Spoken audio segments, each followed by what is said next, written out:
Hello, everyone. Welcome to another session of Cooking with Troy. I'm Lori Sjogren, the Community Services Director. Today is our second Cooking with Troy session. These sessions are led by professional chef Troy Stewart, who lives with gluten ataxia.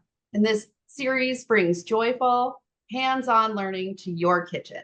So, whether you're living with ataxia, cooking with a disability, or just want to pick up new skills, Troy's recipes and kitchen tips are designed for all abilities levels. Now, it's my pleasure to welcome again Chef Troy. What's cooking today, Troy? Thank you, Lori. Today we are making gazpacho. It's one of my favorite soups to make during summer. Oh, It's actually served cold, so you don't have to heat up your kitchen or your home in any way. And it's quick to make, and it is definitely a make-ahead soup. Like make it today, probably have it tomorrow. It's great for a few days. This meal is gluten-free. And just kind of a side note, because I have gluten ataxia, it was celiac that put me in a wheelchair and caused me to have ataxia. And so everything that I'm ever going to show you guys how to cook, I will have tried and tested it, and it will always be gluten free. So we will get started. So because we have a short time, I've gone ahead, already washed all my vegetables, did some minor prep, but we're gonna go over knife safety, and that's just the main reason I chose this recipe. Uh, for those of us with ataxia or other like physical disabilities where we don't have the best control of our hands, some of the stuff we're going to show you we find really thankfully useful, or at least give you some ideas of oh, I could do this instead of that. So with that said, let's get to it. The first thing I want to show you, this is a finger guard, and it is, I think it was like $1. Got it at the dollar store. Um, it's been amazing. You just put on your finger. So if you're cutting, you can put it down and you're not going to cut your hand. Another really good tool that I use every single day are my bench scrapers, because knife safety is not just about how you're holding it, it's about how you use it.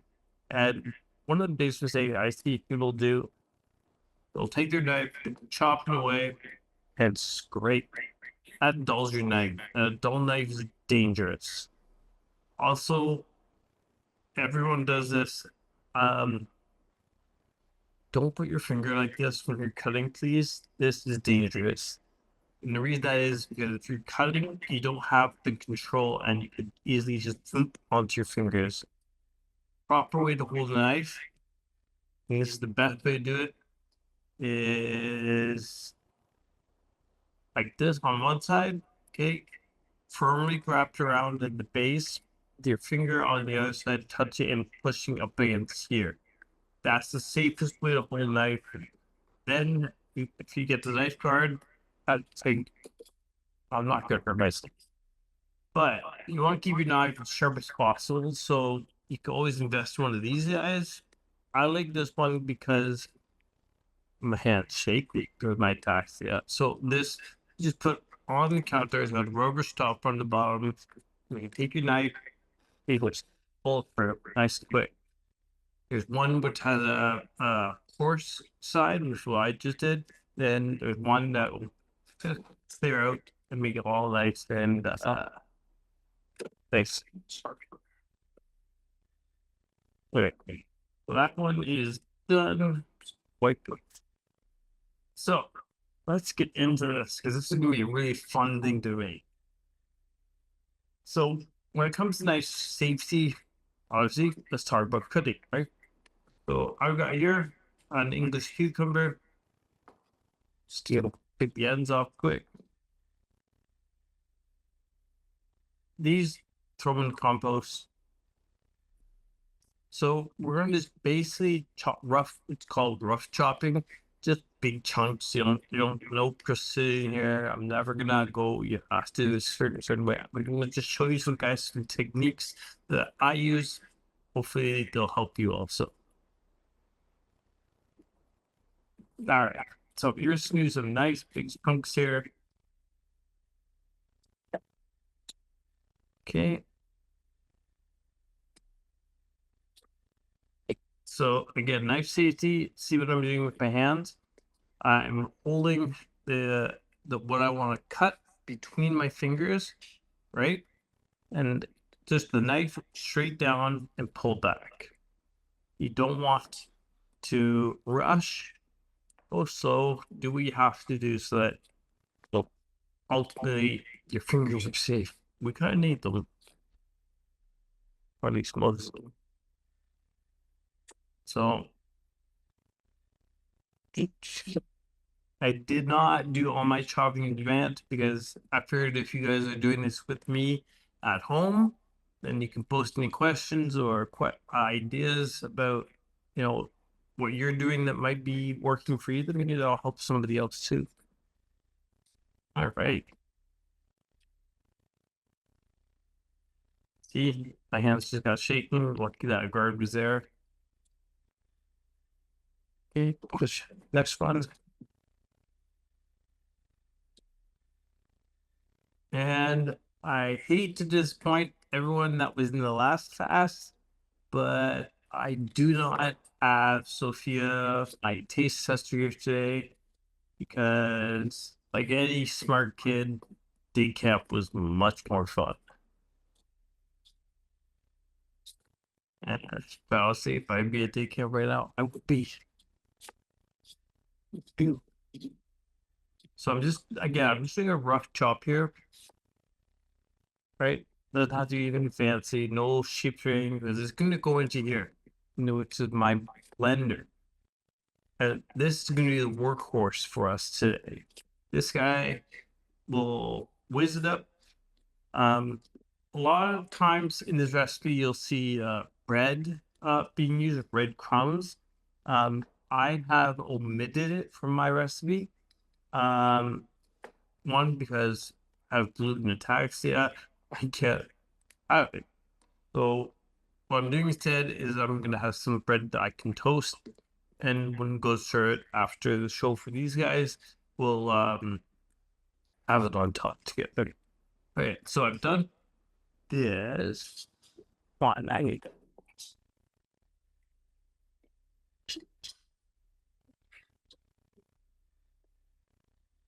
Okay, so this is where the bench scraper really comes in handy, because I know for me, if I were to try to reach and like pick this stuff up with my hand, I'm gonna throw it.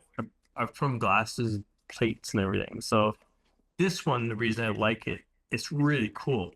It actually has a catch.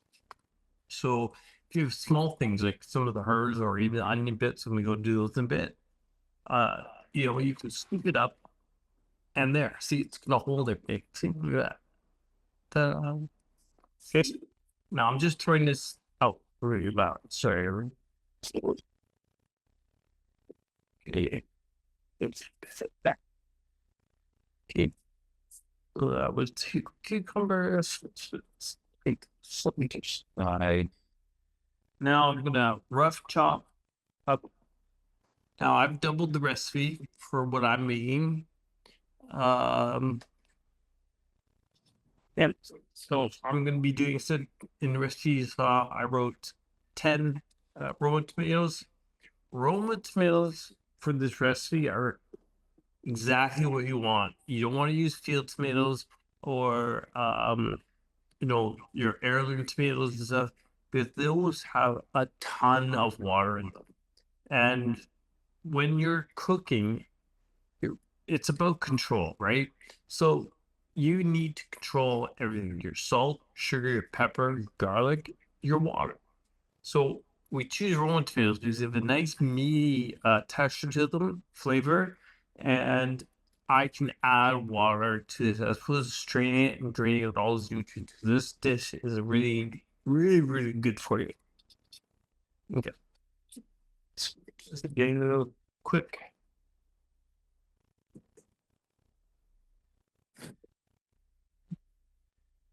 So, Lori, do we have any questions?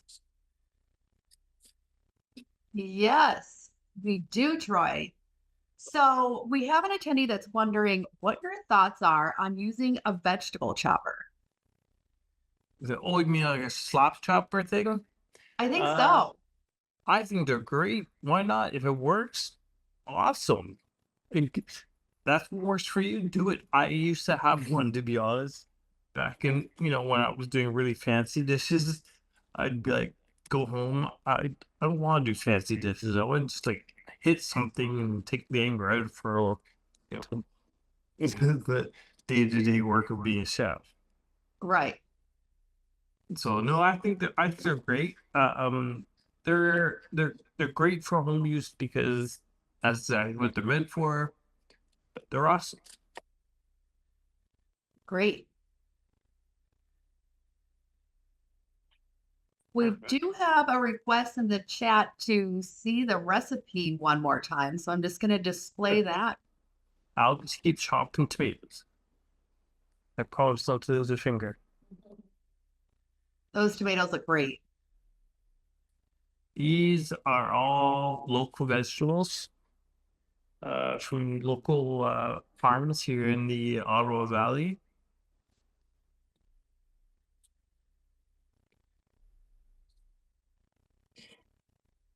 Okay. Gives me a chance to learn the recipe too, because it is my head.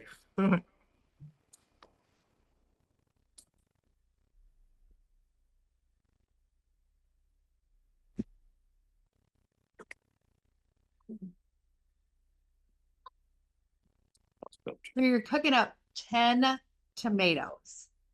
I'm doing 20, but yeah, the recipe is for 20 10. today. Yeah. Okay. So I doubled the recipe because I'm being a larger group. Right. You're feeding all the staff today. Yes. Well, everyone that's helping me. Yes. Very good. It's my way of saying thank you to them. By the way, guys, you're getting soup from. Wonderful. All right. So again, back to the bed scraper. So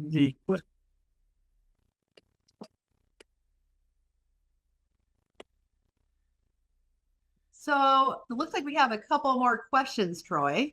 Absolutely. So Helen is wondering how long would you keep this in the refrigerator? In the refrigerator, I would say up to about 5 days. It'd be fine. A week if your fridge is really cold. You could freeze it, but I would probably end up making it a hot tomato soup after that, but it still would be good. Helen also says, thanks, Troy. My pleasure. Okay, so I'm gonna touch base on knife safety again because this kill me look at the board. Yeah. So part of knife safety is when your board is like this, you have to make sure you're cleaning your board and your knife. So take the knife backwards. I'm just pointing it out. Don't do it this way, please. Okay, so like backwards and just rub your claw that way, but don't bring your fingers fully together. So you're going to just keep it like this, right? So not completely touching, so you're not going to cut yourself, but you're safe because you have this cloth to your hand. Wipe your boards. I've been slicing tomatoes. These ones are, again, they're not juicy, but they still have a lot of water. So that water's all on my board. That makes this separate. And if I slip, you can cut yourself. Stab yourself. It's being worse. I've done that. Good advice about the tomatoes. Daniel's wondering if you have any thoughts on using a serrated knife for the tomatoes. For raw tomatoes, not necessary, but actually that's a really good question. Serrated knives are excellent for slicing tomatoes, but please don't take this in any wrong way, but either I would use a straight knife if my knives were like my actual knives, like my baby. It's my baby. My mom bought me this. Um, Straight knife is better if this is dull. And sometimes tomatoes are overripe and they're very squishy, so then a straight knife is actually where you want to use it. Hope that answers the question.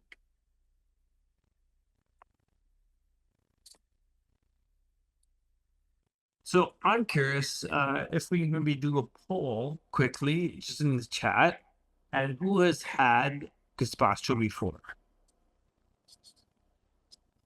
Oh, that's a good question. Let's see what our audience says. Yeah. My audience is 50-50 right now. So, and the person doing my tasting has never had it before this weekend. First time. You've had all your shots, right? So far, we have most have nots and 2 halves. Excellent. And I'm down to my last tomato. So this was the easy part. But so again, wipe my board. So you want to wipe your board every time between wipings. And I just did something really stupid. I saw it in the camera. The way my knife is, I was wiping towards it. Don't do that, please. That was done. All right. So I'm moving on to onions. So I have spring onions from my garden. I have shallots, and I have red onions. Now, the red onions is what I'm going to put into the gazpacho. And the green onions and the shallot I'm going to use as part of my topping. But green peppers, where are those? Oh, they're in the fridge, I think. Sorry. And cilantro. Thank you. Okay, I want to go to the green pepper crisp because I'm going to show all of you. You don't know this trick already. Michelle. If you don't know this trick, this is a really easiest way. I know a lot of people have problems when they're cutting up a green pepper. There's waste. You don't want to waste. So I'm going to show you a really, really simple way to cut peppers. And it's not going to be, how you see chefs where we cut into it and then roll it out and then we just throw away the core. This is the Ataxia way to friendly to cut. So I put my knife guard on. All right. So you guys can see the pepper. All right. See, you got your 4 corners. We're going to slice just down those lines. So that's your guide, right? Right down, not right through, but right to the finger knife tip to the center and then cut. Okay, down and then right. Yeah, make fire out of me. Open it up. And voila. You have a beautiful centerpiece for your dinner. Oh, wow. So then you just break it off. Garbage. That's your seeds. Unless you want to grow them, you can just throw this in your garden, push it into the ground. That will grow. So then back to the green peppers. We want to get rid of whatever's here. You want to get rid of what's called your pith. The pith is bitter, so we don't want that in our soup at all or anytime you're cooking the peppers. So all I do is I lay it down with the curly side facing away from my hand. Okay, lay the knife flat and just push it through. There, you got your pepper de-pithed. So do it again here.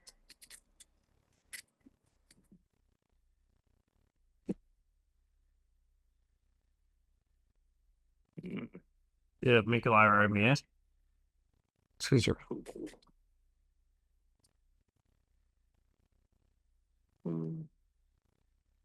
Hey.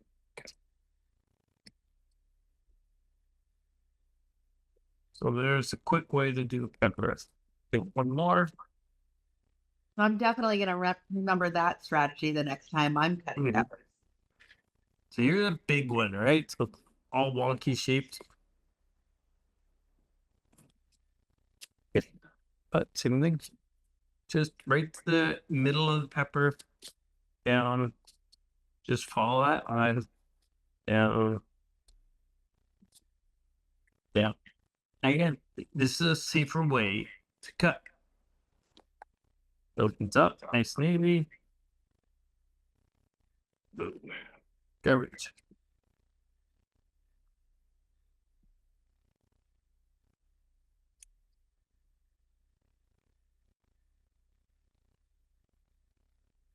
Clean.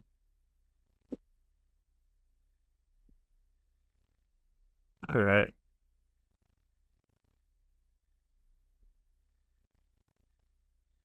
You guys see somebody's still on again. Great. And guys, I really want to we've got a bit of a neat surprise coming up to tell you about. And it's only for people that are in class. So that's all garbage. That's all those bitter bits and seeds gone. Now back to this. When you're cutting peppers, now here I can't emphasize safety on peppers enough. Peppers have two sides when we're cutting them, right? The outside, which is shiny and slippery, and the inside, which is kind of like it's almost corrugated. But you want the inside because your knife will grab it easier. It's going to slide again and cut yourself or stab yourself. So just rough chops.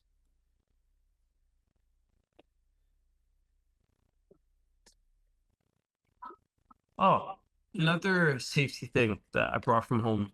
This is magnetic, but it's a little rubber thing to put your bowl on or something on that is hot or you don't want to move or bang. If you accidentally bang it, like for me, I will bang it, so I use these.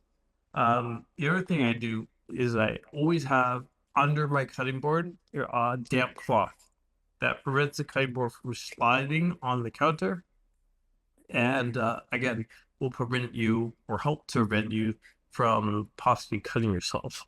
So your board slips, your hands gonna slip, your knife slips. So it's put a little damp cloth underneath it. It's good to go. Those are great tips.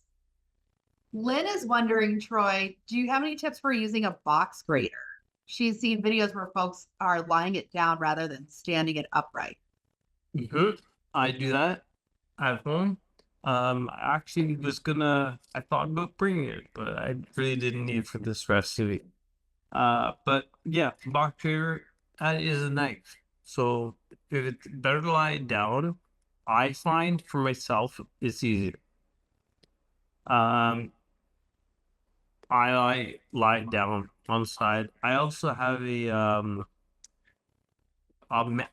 interchangeable mandolin so that has a grater on it for like doing cheese and everything. And I can do that because it's sideways. Then just push down on it. So, yeah, they're great.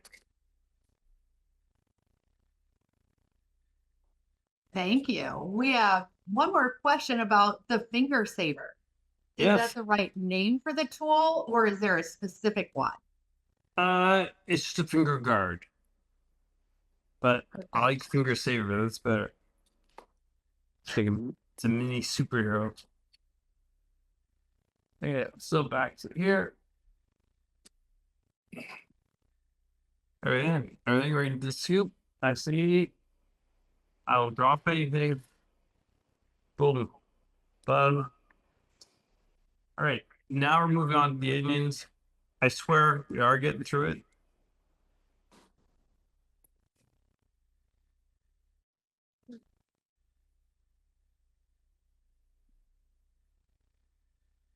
Okay, on to red onions.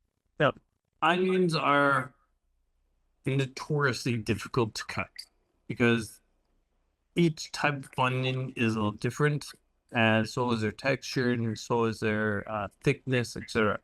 So I brought a couple of different onions, and I can tell you, This is one of my favorite onions to use. It's mild. It doesn't have that really strong pungent flavor. If you don't like an onion being too strong, great restaurant trick: soak it in cold water for half an hour. Then it's fine. That takes some bitterness out of it. So for your onion, root top, right?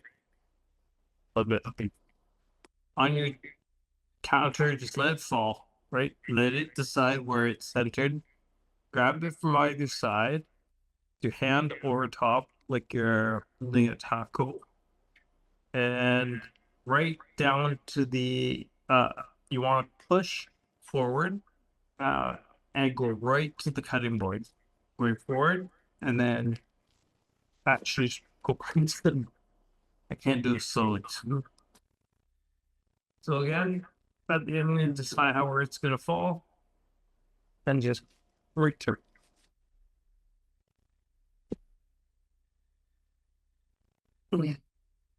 Okay. Now, flat side down, we're gonna take off the ends. What finger right?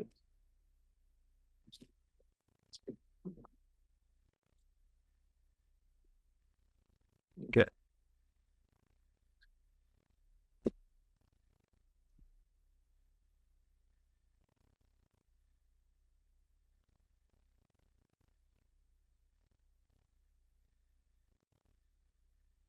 Yeah, One finger is guard looks so helpful for anybody cooking onions. They're just so you forget how slippery they are until you're doing it. oh, they can get slimy in. Mm-hmm.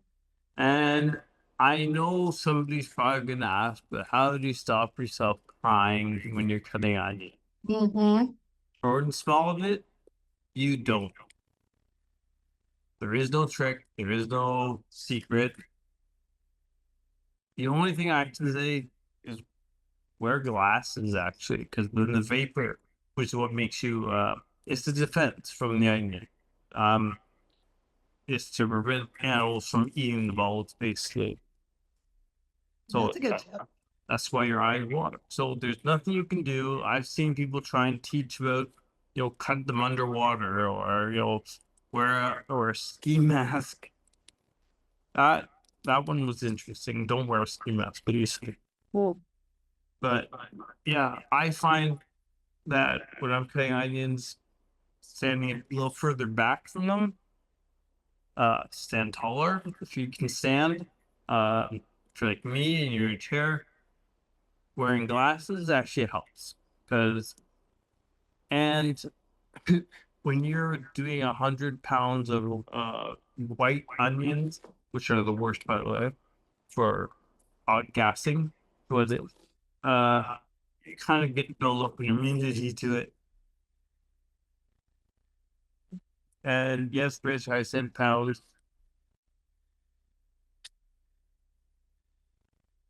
After all, I am in Canada. Okay, so really rough chop on the end because these guys they're gonna pulverize up in the blender. It's really a good idea if you can invest in a good blender. One is like multi-purpose, like mine is. Uh, Mine was a gift from my little brother, so it's a Ninja, and you dough in it. Like I love it. Okay, so this is the second onion. I chose this one because it's much bigger than the other onion I just chopped up. And the reason I did that was there's two different ways to cook these onions. It's one I cut in half and I quartered. This one, because it's so big, you want uniformity in your size, even though it's going in the blender. If you have something that's too big, you could end up popping top off, maybe a huge mess. So this one, I'm cutting first it by length, right? In three. So it looks like this now. And then again, just quartering it. That's good. Yes.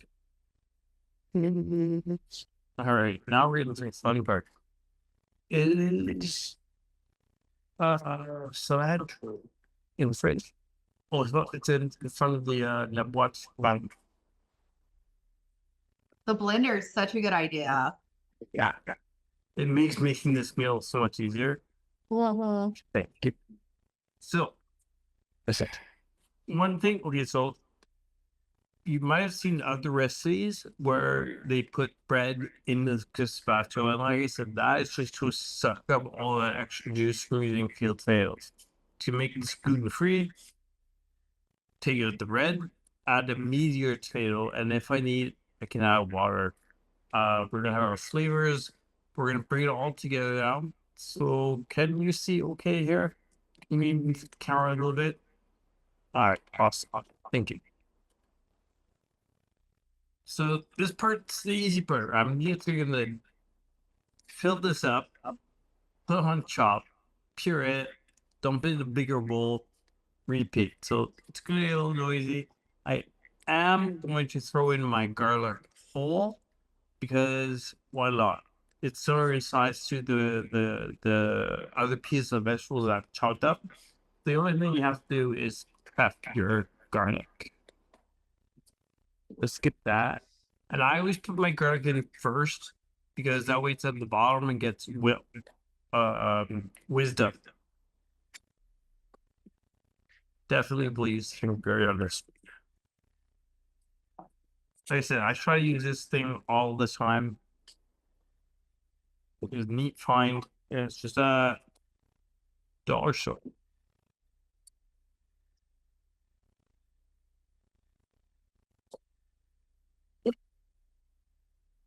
So just flatten the knife out, smash it. Don't need to do anything else. And if you want, there's a little bit of the skin still on there. That's fine. It's not really gonna do anything or hurt anyone. You just don't want a lot of this paper in there because the paper is bitter. So that's like that layer that we took off of the peppers. Bitter layer. So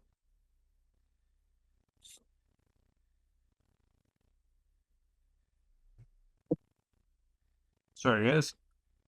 Oh, actually, this is a really good tip. When you're at the grocery store and you're looking for garlic, you want to find garlic. It's kind of this color on the outside. It's got that purpley hue.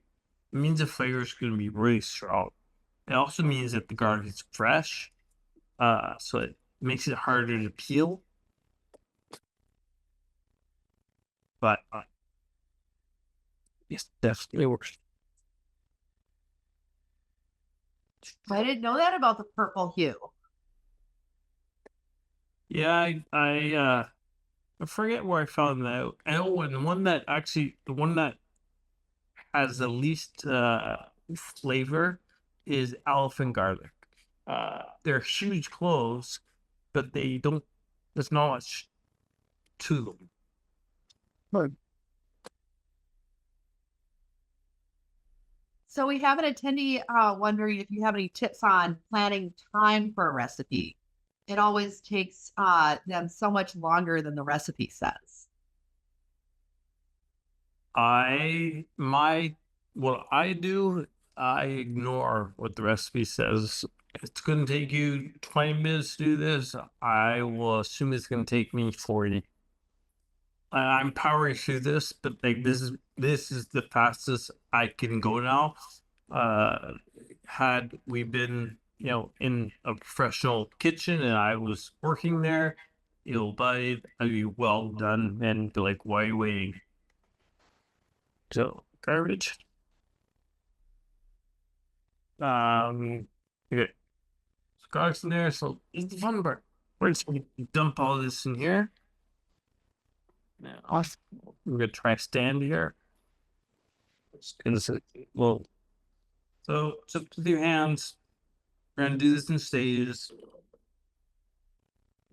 But you want to get a good mix in there with tomatoes, because tomatoes helps to break everything down. Okay.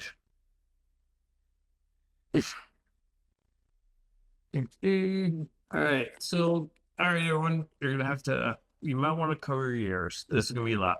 Okay. Uh, So I'm turning it on. I'm going to start with a chop. This is going to pulse 3 times and stop. And once it's low or small pieces, I'm going to turn on puree for about a minute or 2, 3 minutes. Really do it by eye. I like mine chunkier. I like to have the pieces.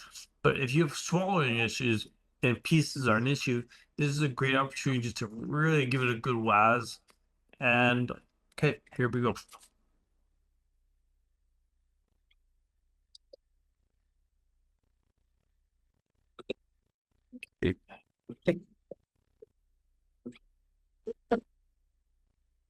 So I'm looking at this now. It looks good, but it's reminding me that when you're doing this, you're also adding a lot of air into this.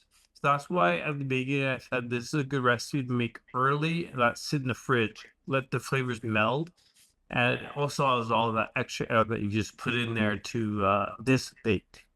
Okay, now we're going to put this on puree.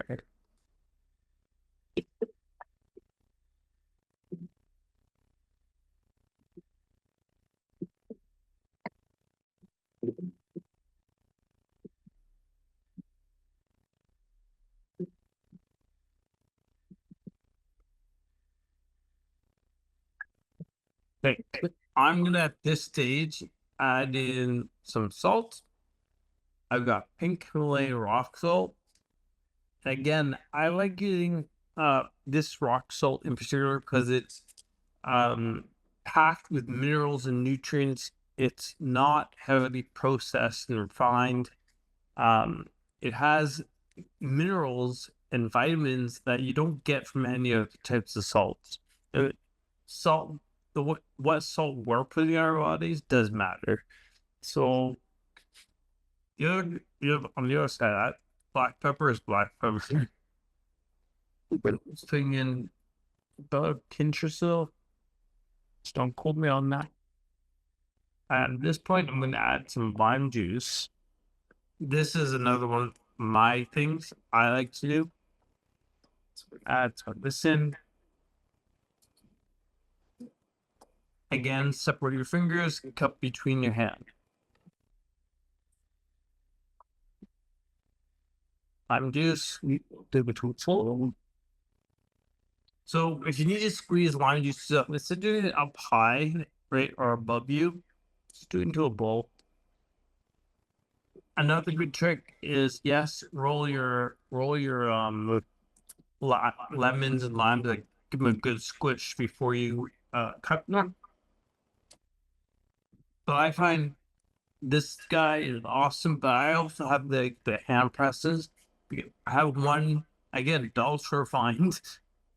It's heavy, it's metal, and it has a bent handle on it, so it actually will sit on the counter and actually lean on it. So it's great. And then to bring it slurp.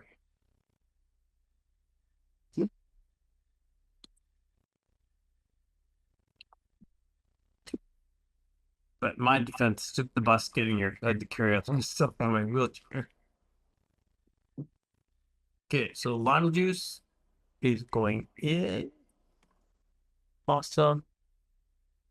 Now, because we're using a blender, you've washed your cilantro. Nice piece of that in there.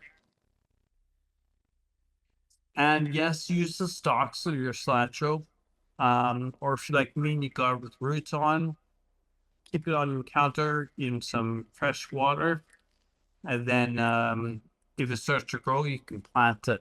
And, you got cilantro. Same with green onions. You get your green onions like this at the store, right? Put them in water. You'll see it'll grow a little bit. So literally jam it into some there's a once they're growing, jam into some soil, pour some water, they'll wilt, and they'll start to grow, and you've got free green onions for the rest of your life. And now, my favorite ingredient that not really a lot of chefs put in there is ground cumin. This stuff is delicious. I love it, but you don't use a lot. I'm gonna put in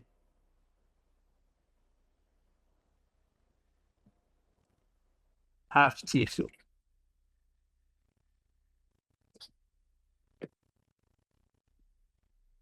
Hey, that's a good one. Yeah, battery operated salt shakers or salt grinders are awesome.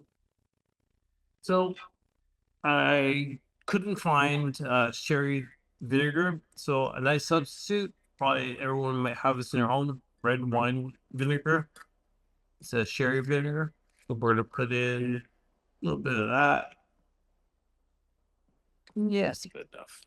Good. Well, wait, how we doing for time? We're doing pretty good. We've got about 17 minutes left. All right, I'll just finish this, and then we will bring over my taste sister Linda, and see if she actually likes this or if she hates me for the rest of my day. Wonderful. That was great tips about starting your own herb garden. Okay. I'm gonna be noisy for a sec. I'll go out. It's past like here.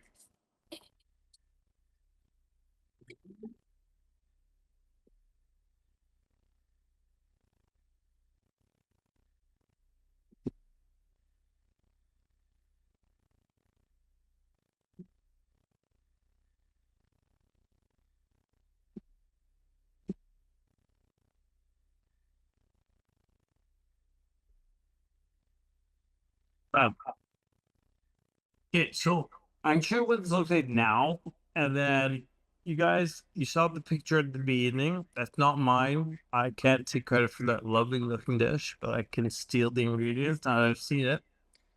So are you sure what this looks like? So that's what it should look like and will after it's been sitting for probably a good half an hour.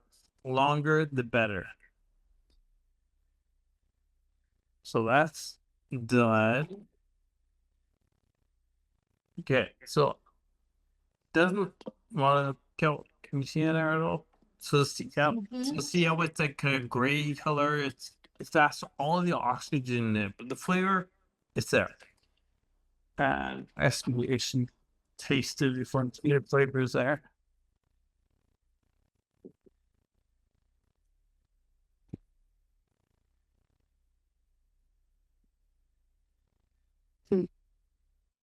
Must be tasting pretty good. Nope, sorry, you can't have any. It tastes really, really bad. You're gonna hate it. All right.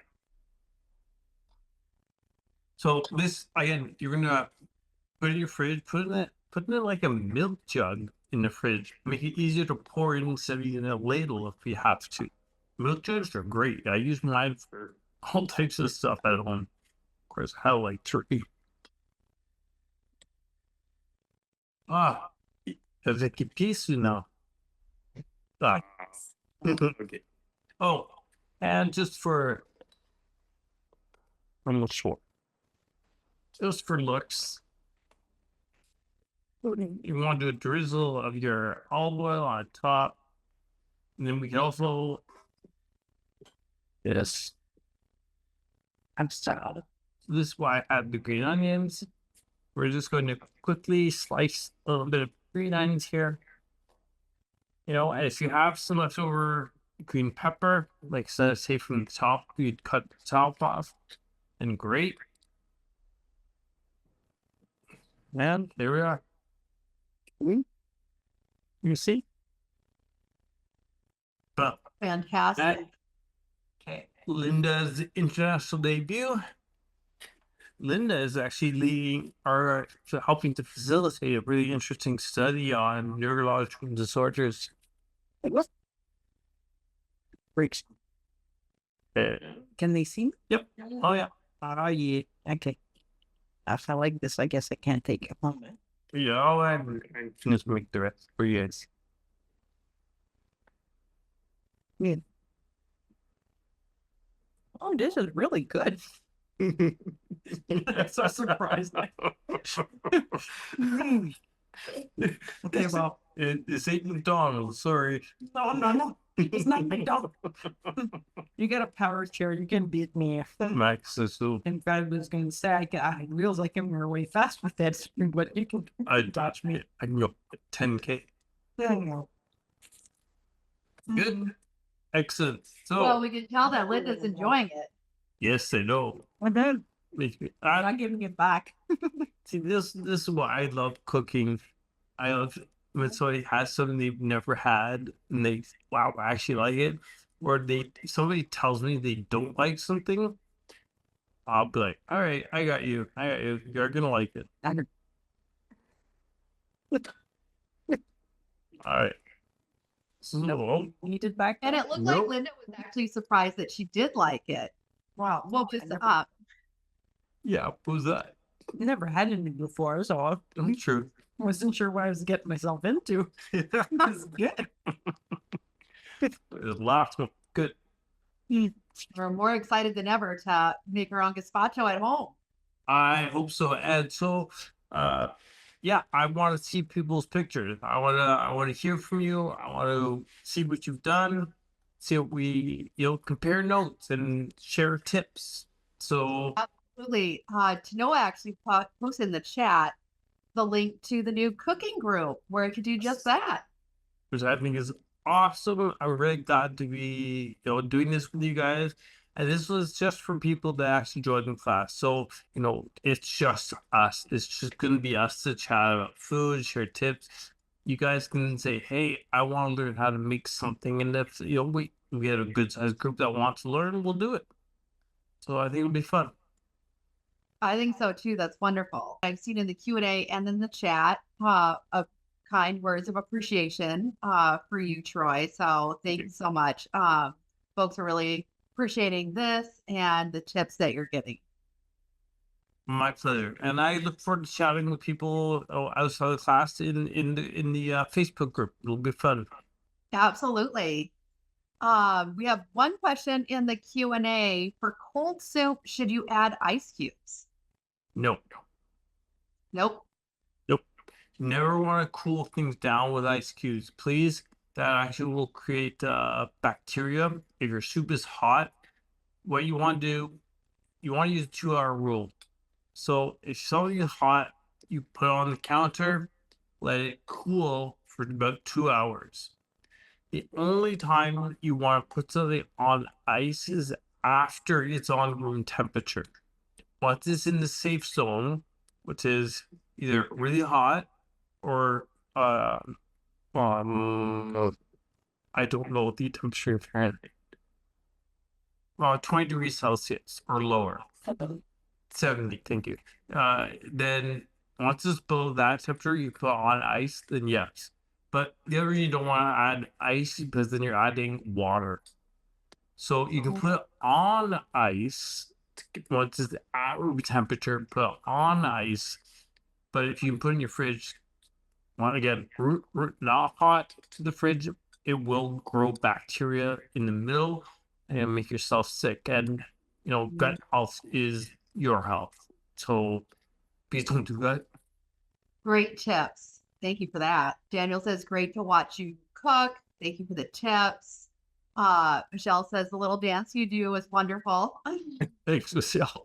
And she's looking forward to the next class. And thank you so much for this class, Troy. Wanted to talk about the scraper for a moment. The bed scraper, yes. It's Yeah. a wonderful tip. I have actually 2 different types. One thing I really love about the bed scraper, that the ones I've chosen, is that they have measurements on them. And some of them, they can be a little sharper, so you can cut. They are not meant for cutting. So please, if you're like me and you have hand issues, don't try and cut things with it. But some are sharp enough to cut things like, say, celery or even cucumbers. Don't do harder vegetables like peppers until you've chopped them the way I showed you. Then you could use it. But they're great. They're absolutely great. I love this one. Again, it was a couple of dollars, and I'm going to buy a few of these. I think I will buy 5 or 6, and for the 5 or 6 first donors towards raising money towards a cure for ataxia, I will send them to you. That is so generous. And what a handy tool. I was watching you use it and just held so much. That's great, eh? I Yeah. just love That little pocket. Where did you find it again? well, here we have a store called Dollarama Mm-hmm. or Dollar Store. I guess you can say that. I wouldn't know.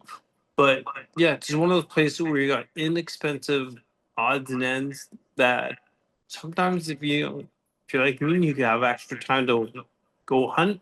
It's great. So for those that would like to donate and would like a chance to get one of those handy scrapers, up on your screen, you'll see QR code. You can text NAP Cook to 71777 to donate or scan the QR code that you see there. And thank you guys so much for your support. Yeah, thank you, everyone. It means the world to me that you come out to the class, and that, we're working towards the common goal of finding a cure for this. And let's do it together. Absolutely. So I'm just going to continue breaking things down unless there's any other questions. I think we've covered all the questions that I see. So thank you so Linda? much, Troy, for letting us join your kitchen. Linda, Thank you, Linda, for helping she's out. asking you for more. That's great. Wonderful. And thank you all out there for joining us for today's Cooking with Troy session. We hope to see many of you or all of you next time for the next session of Cooking with Troy. Thanks, everyone. Thanks, Troy. Thanks, Yeah. everyone.